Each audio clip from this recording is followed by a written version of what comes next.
Hello everybody, it's I Marinus Show, Katie Plays Life, or Demos Eternal, whatever y'all know me as, here to go about... Whoa, that's some time I'll never get back, but today I will be talking about the BS of death battles, Goku versus Superman, why certain things don't add up, and what they really should implement for the next one coming December 4th, I believe it was. Oh, no, not now. Huh? Hey, what are you doing? No. Is that rock hurting you? Kryptonite.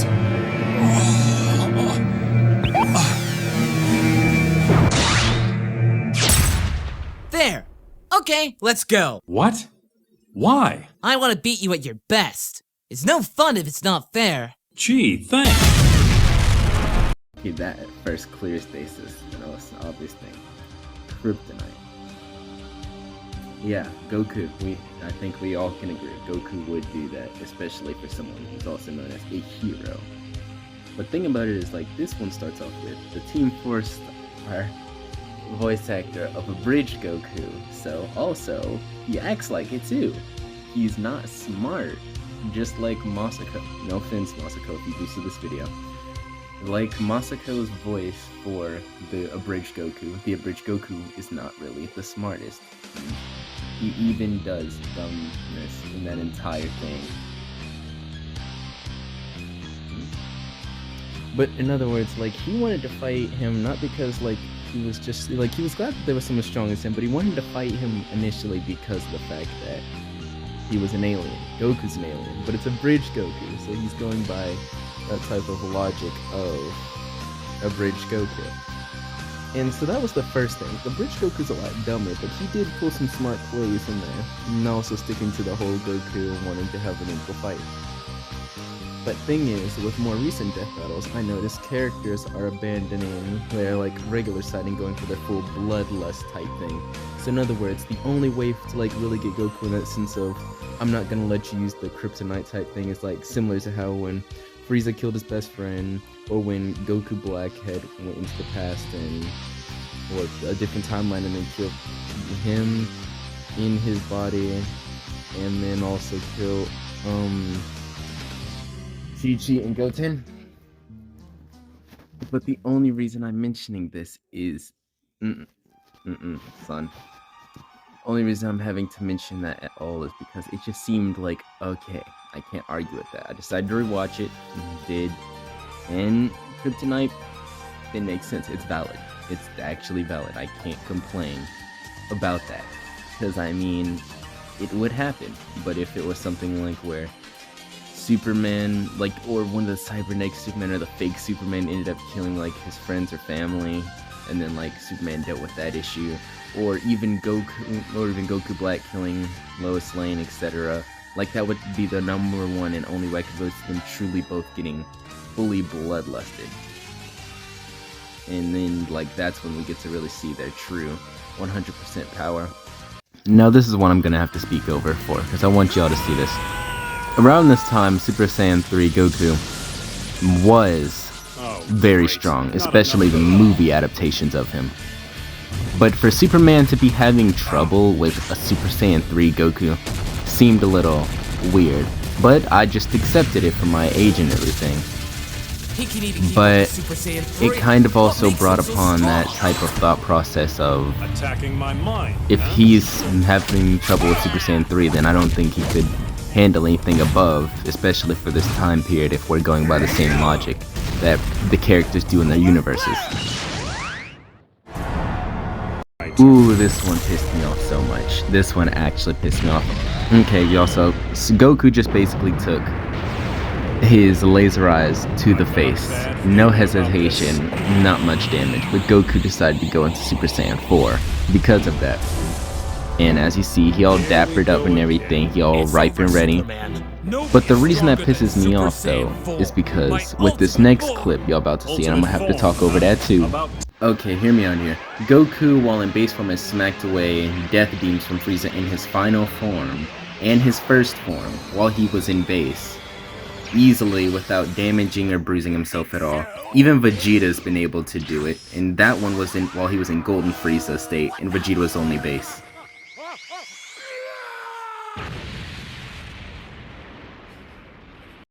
So I can't be the only person who's questioning how Superman was able to do. Basically similar to a death beam right through Goku's eyes. Because while it has been proven that Goku can be damaged by a laser like that, it's only if his guard is down. His guard wasn't even down here, as well as him getting grabbed like that. Goku's shown to use a boost in power to basically separate his opponents from himself. There's a name for it, of which I don't remember, but once more, it also doesn't add up, and I felt like for these two, they didn't have enough research actually put into it to understand what could have happened. Now, brought back once again to the fact of Super Saiyan 4 fighting Superman, what didn't make sense to me is if Super Saiyan 3 was already handling Superman on his own, and like, yeah, they were about equal in power, Super Saiyan 4 shouldn't have been having any trouble at all against him, so I don't really completely understand how or why that would be in such a way. Here's the inevitable part though, when Goku blasted Superman into the sun. Now, I can't say Goku wouldn't do this, he's done it before, multiple times, especially GT. He's blasted Baby into the sun, he's blasted Broly into the sun. Also, as well as these two actually clashing, I'm sorry, but that Kamehameha Goku had been blasting already was 10 times, so I don't even understand why they said what they said with the multiplication. Like, that Kamehameha is automatically 10 times, that's why it was red, it's not Goku's basic Kamehameha. But him losing all his power from that alone, yes, he did use a lot of power during the fight, but him losing his Super Saiyan 4 power just like that didn't seem right, if that kind of makes any sense. But yeah, he looks back over at the sun and Superman is up there. He notices that Superman's power is growing. Goku even says that his power is like he's getting power from the sun, so Goku tries getting power from the sun as well. But the biggest mistake there is that currently now Goku would have just probably tried blowing up the sun instantly, like no spirit bomb or anything like that. He knows this guy's a good guy, so I don't know why he would use the spirit bomb anyways. That wouldn't really kill him. After Goku used energy from the sun, he made it into a spirit bomb and used that spirit bomb as a Kamehameha to try to blast it at Superman. Now, downside here from what I think happened is Goku tried to blast him with said ball. But if that's really the power of the sun, like if that's actually energy from the sun and not just, you know, something like his angry Kamehameha, it's not gonna phase Superman regardless, as you see how he just goes straight through it. It probably made him stronger. Goku being able to go back into Super Saiyan 4 though, is kind of where you would have needed to know where his power level is now. Like, Xeno Goku went Super Saiyan 4 and was going toe-to-toe against Super Saiyan Blue. But the planet exploded and so Goku got eviscerated with it. But another GT fact, that wouldn't have happened. And sadly I know why it wouldn't have, because of this clip with Super Saiyan 4 Goku fighting against Baby. Baby launches a Revenge Death Ball at him. A Revenge Death Ball is actually canonically described such as, well, I guess, a black hole. And when a black hole makes contact with something, it basically sucks in all of what is in it. So when Baby used it on Goku the first time without Super Saiyan 4, he thought he killed Goku, but someone got him out in time. Goku came back later, took the attack, and stood perfectly still in the center of it, having everything destroyed around him, even having it explode, but he's standing there, unscathed, perfectly fine. So, kind of felt like he maybe absorbed some of that energy, but not gonna assume because not confirmed. But for him to be able to take a black hole directly, no damage, anything like that, and still just be standing there, I don't think that the planet by this time would have actually killed him, you know? Because Super Saiyan 4 literally took something that can I'm not trying to power scale like that, but I'm saying a black hole can basically take on a whole galaxy, if I'm not mistaken. I think a universe maybe, but if that is true scientifically, I'm just saying that Goku standing there would have not died by a planet exploding. I mean, there's also the evidence that around the time that Super Saiyan Trunks had came around, that he was able to lift Frieza's attack with one hand and withstand the explosion of it. Frieza's attack is known as a supernova. A supernova is when two suns collide and make an explosion, which is why it's easily able to destroy a planet. But while he's holding that, he's perfectly fine, and most people will be like, oh, but what are you talking about though? Goku had to get off the planet or else he would have died. He would have, but he got stronger after he left and went for Yardrat. Trunks did try to go against Goku, and Goku just used one finger to, block his sword. But other than that, you also have to account for the fact that he's from the future, and he wanted to test Goku's strength, meaning he could have also been stronger than Goku in that very moment. In Battle of Gods, or even in the Dragon Ball Z, Dragon Ball Super first saga, and we get to see Beerus and Goku finally go toe-to-toe. God of Destruction versus Super Saiyan God. Now, on one hand, Goku was going against him while as a god. But the other thing you have to account for is that Goku lost that power and then went back to Super Saiyan. Beerus stopped acting serious on him, but then he realized that Goku's power of a god, he had broke past his limit. And I mentioned the limit because it was them who said at Death Battle that you have to remember Goku still has limits. He has those limits and he breaks past those limits every single time. And if he breaks past those limits every time, then there's no real limit to be had if he can break past it and reach something beyond that of what was before.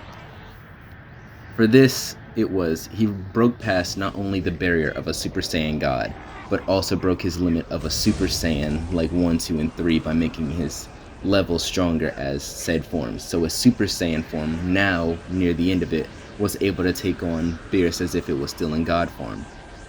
But his Super Saiyan God power was stronger than it was in the fight, meaning that he could actually evolve his ability more after that fight, because he'd mastered that ability.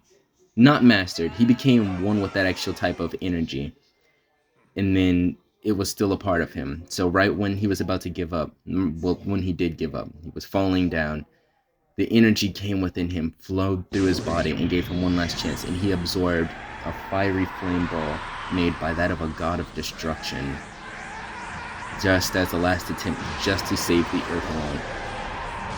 Another reason why I'm pretty sure that explosion definitely wouldn't have been able to beat him, especially with that. Even though it was in the first one, we didn't know this yet by the first one, but in the second one, something like that, Goku would have just been able to absorb and, have that power within him and just give in there. It would have probably ended the same way in the second one if said thing had happened where he fell to Earth and Beerus grabbed Goku and stuff.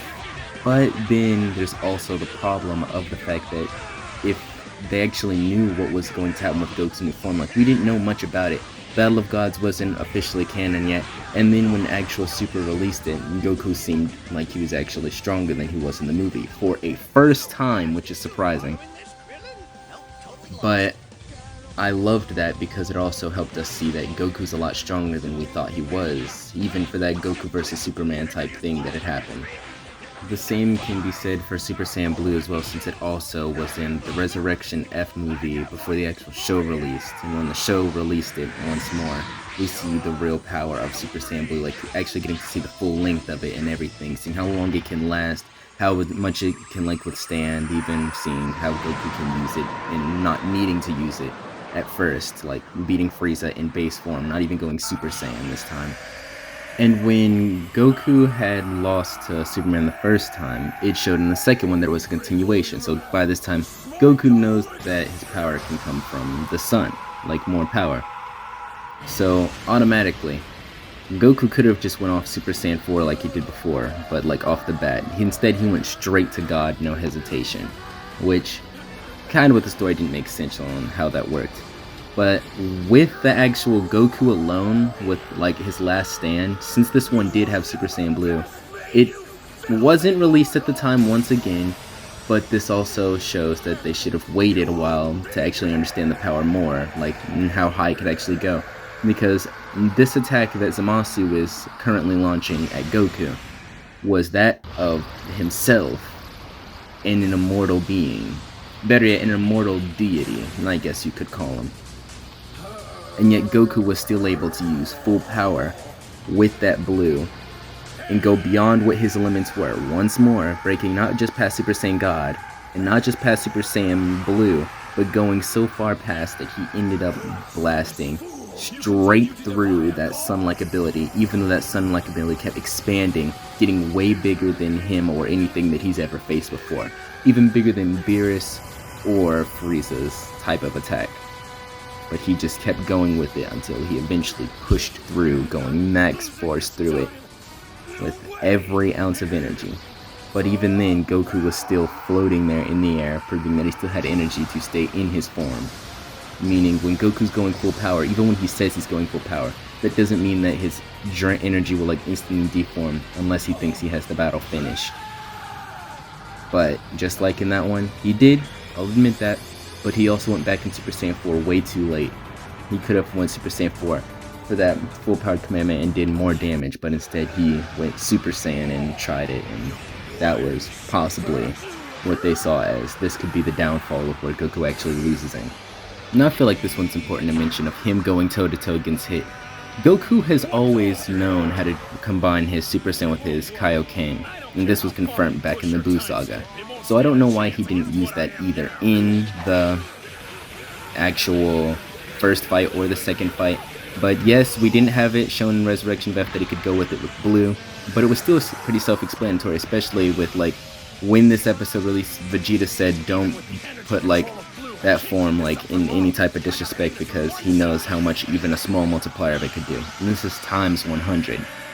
He was moving so fast with times 100 that he was able to basically beat someone who was skipping through time and manipulating time himself. But he did, and I will admit, he did have trouble. He was basically struggling a lot, and in the end he could have won, but he did not because the power was too much on his body. But even with that time limit, he was still doing great with it going on, as well as not forgetting when Beerus had gotten scared and like started shaking everything, and then this clip had happened. Like, yeah. Oh, that uppity, disrespectful Saiyan was planning to use this move against me. I'm detecting a hint of concern in your voice, my lord. Do you think that would be a problem for you? Don't be ridiculous. Why would I even care? If you're not at all worried, then why are you sweating? Now think about that.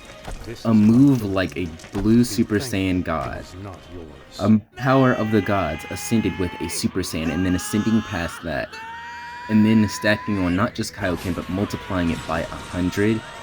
And that actually put fear into Beerus. Yes, that may not be Goku's highest now, but it's still one of the greatest things that you could possibly think of then.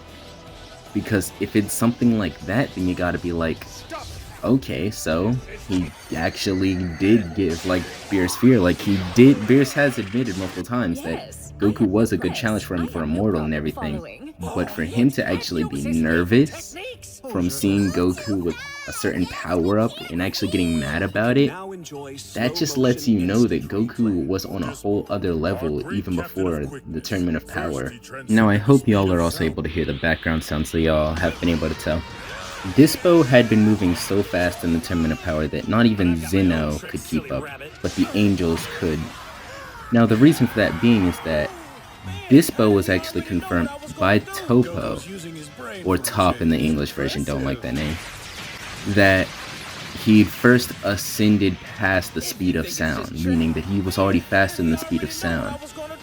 Goku and the others already got past light, but Dispo was faster than the speed of sound.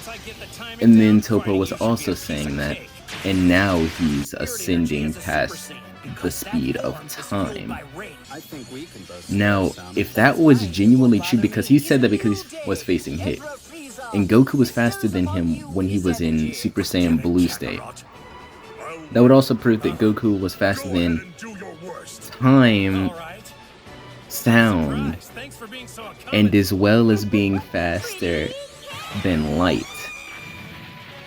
That would also put Goku not on just a stronger level, but also such a faster level. And I know what people are going to say.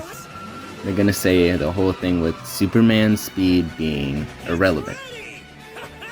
But that's the thing. Once Goku reached that type of thing, like, this has been a while now since he's learned Super Saiyan Blue. And if he's also able to read someone's moves just by seeing how they fight, you also have to put that into account with it, not just the fact that he's a martial artist with powers and stuff. He's smart when it comes to fighting. Like, he can easily start to figure up and pick up on people's like movements, figure out what their fighting style is, learn from it, and have a counter for it after a while. Basically flat out proving that Goku isn't as dumb as people try to think. That's what just like the abridged series kind of makes them think, because anyone who's never watched the original, you can't try to say Goku's too dumb. His IQ when it comes to battle is great, and he has regular IQ as well at times. He uses common sense at times, and I have to keep saying at times because it's true. But with Goku's speed, strength, and IQ actually focusing on a person's battle experience and how like they fight around, that's always been his case. Is being shaken by some sort of influx of power. But what could it mean? What's causing it? If you ask me, there's only one good answer. Yes, I agree. Time for the real fun to begin. Beerus, my lord, is there something you wish to say? Here it comes.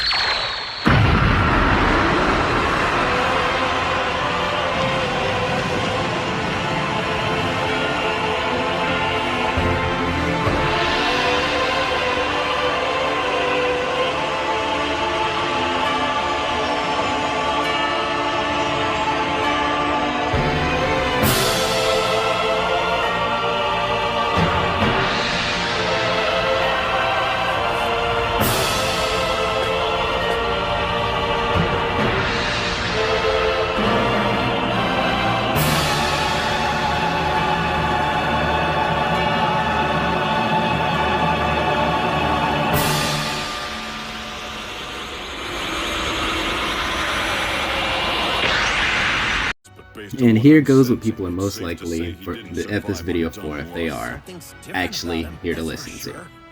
Could Goku in his current state beat Superman? So let's go through his feats real quick. In his ultimate battle against Jiren, he tried throwing the Spirit Bomb. It got pushed back at him, forcing him to unlock a new form. Due to Goku being in base, it still didn't really damage him. So when it exploded, it didn't really explode, it imploded and then blew up his power. His power all becoming inside of him, making him tap into that thing that we now know as Ultra Instinct.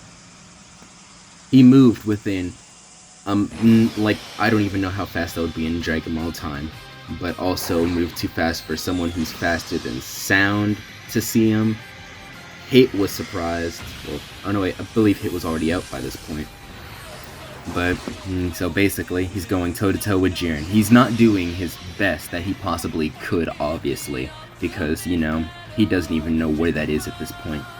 Going down later on the line of Ultra Instinct path, he's learning more. All you see when you see Goku fighting the first time is a calm, focused anger person, ready to win this. It's complete silence, no words, trying to finish things as soon as possible. He knows his power is limited. He knows that he doesn't have that much time either. But he keeps trying to go through it. And even when he tries, well, not when he tries, even when he was about to get attacked by Dispo and Topo, he got rid of them easily and evaded their attacks perfectly. No flaw. He was doing well on Jiren, actually making a scratch, marks on him, etc., this, that, and the third, until his power ran out. This was the first sign of Autonomous Ultra Instinct sign. Of course, people were then thinking, like, what was that form? And the first moment that we actually saw this. It was great, wanted to see it again, and then that's when we got around to seeing Kefla. Kefla was the fusion of a legendary Super Saiyan and a Super Saiyan 2. Now, already, I'm pretty sure you understand. A legendary Super Saiyan is crazy. It's no longer Berserk, so it's still controllable, unlike current Super Broly. But then, when she was Berserk, Jiren easily apprehended her alone.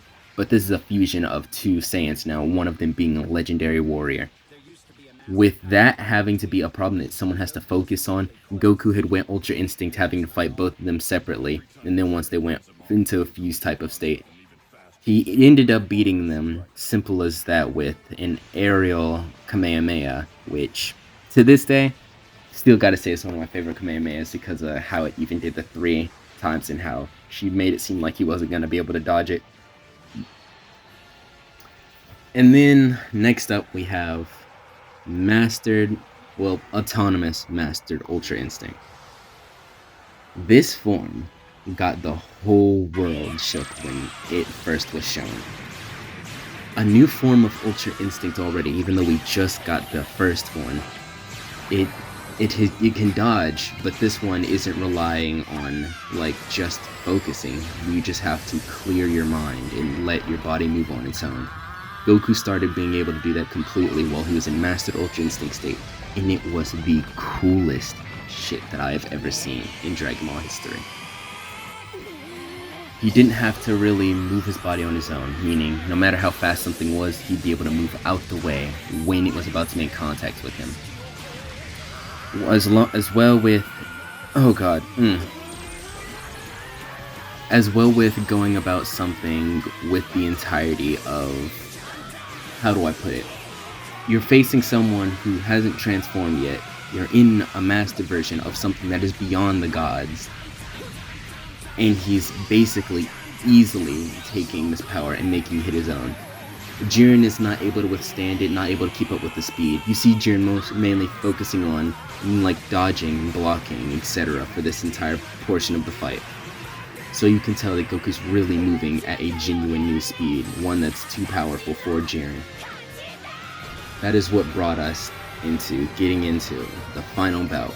When Jiren got into his full power state, he decided that he was sick of Goku. He tried to end his friends because he said his reason for his power is pointless. But when Goku saw this, that focus, like Ultra Instinct sign basically works like, you don't have to have a calm mind, but you do have to focus on the fight. Like, you have to let your body move on its own, basically like a spider sense.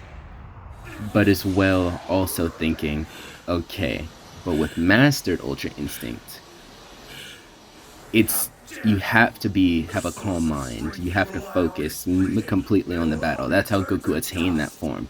Because he didn't know Frieza or 17 was still in the ring, so he was still completely focused on that fight and that fight alone. That wasn't until Jiren tried to hurt his friends who were already out. He was not going to let that stand by. He sang his line on how anyone who hurts his friends shall know his pain type thing, like will suffer, etc., whatever he said, and went angry with Jiren. He then used anger alongside Mastered Ultra Instinct when it would make the form weaker, and he still was mainly getting more hits on Jiren, dodging Jiren's hits, most of them, and apprehending him every second of the way, just to finally hit him with a big Kamehameha. Goku was about to finish things right then and there, but that power was too strong for him at that time. Mastered Ultra Instinct was then, for that moment, known for a good few years now as one of the strongest anime transformations.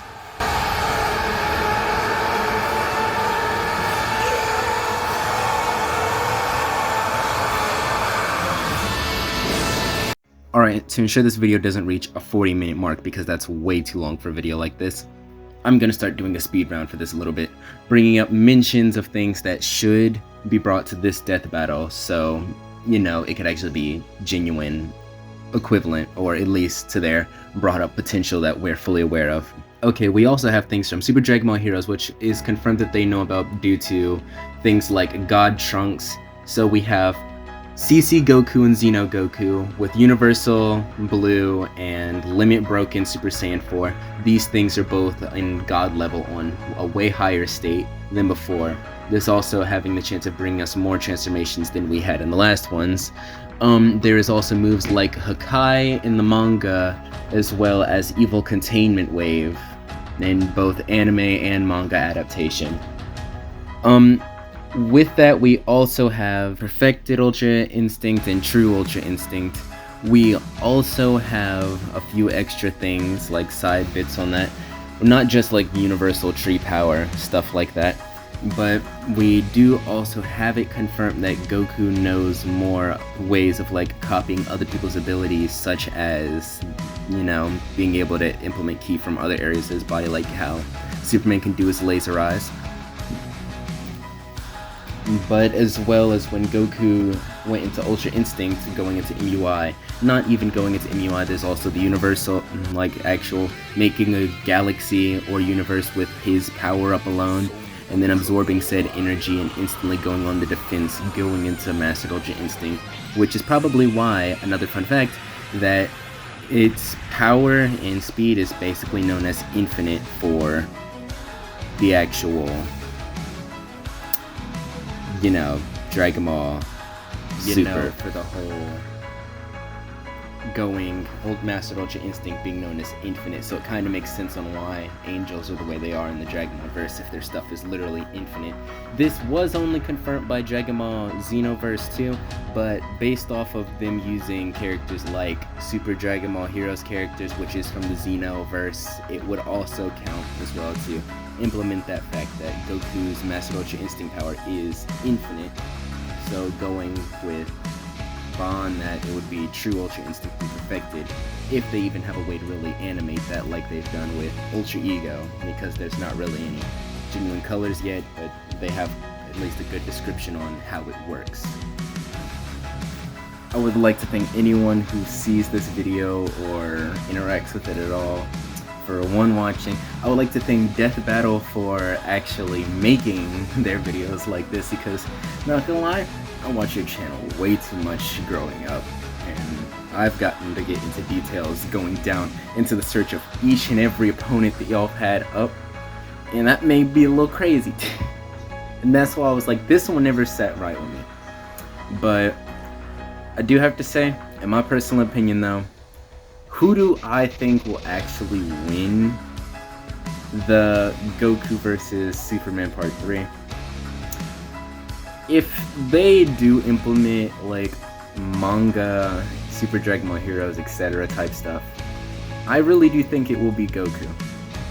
Unless there's something I'm missing about Superman, like if there's been like something new within this year that I don't know about, then it could still be Superman. But then again, in the end, it's all up to how Death Battle does it. If Goku doesn't win, I'll wait for him to unlock a new transformation to see if he does next time. And if not, I'll just keep waiting until one day he finally wins. Or if this is just like an ongoing joke with Death Battle, don't know. But once again, thanks to Death Battle, thanks to anyone watching. Shout out to my boy Juan in the bottom. I should have it up by the time that this is over. And I'll see y'all in whatever video I make next. Actually, no, wait. Hold on. Death Battle, if you are on this video right now, do me a favor. Just for the memes. Just for the memes. Five Nights at Freddy's Bonnie versus Goku from Dragon Ball. I want Bonnie to win. Just hear me out. Because it was confirmed by the creator as a joke that Bonnie doesn't he does not abide the laws of time, space, or physics. So understandably why I say beats Goku, even though it was a joke that the creator made. So hear me out. This is something you can do to get people mad, but it would also be funny. But yeah, last time I'm saying it, I hope. Shout out to Death Battle, shout out to Juan of Planet Universe, and I'll see y'all whenever.